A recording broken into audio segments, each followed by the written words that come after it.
Question 18.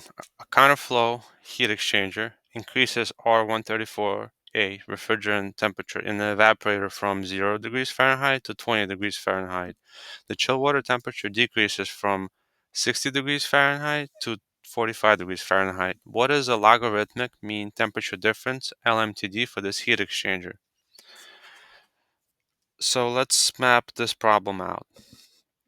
We have a heat exchanger, and we have refrigerant coming in. I believe this is a coil. It comes in at 0 degrees Fahrenheit and it leaves at 20 degrees Fahrenheit. So this is our cold side.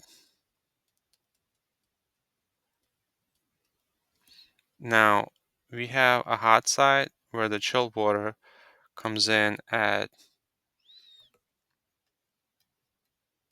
60 degrees Fahrenheit and it leaves at 45 degrees Fahrenheit. And this is our hot side. So make believe this is a coil here.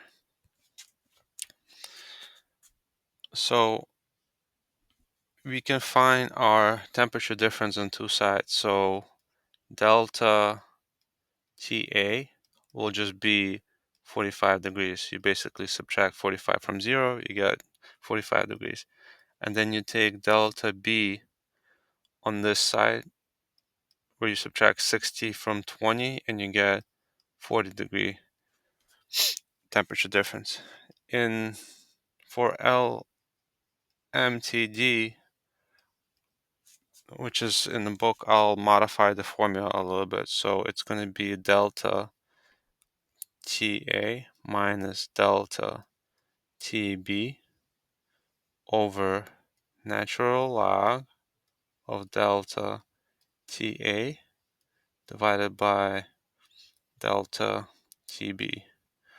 So at this point it's just plug and play. So it's 45 minus 40 over natural log of 45 divided by 40.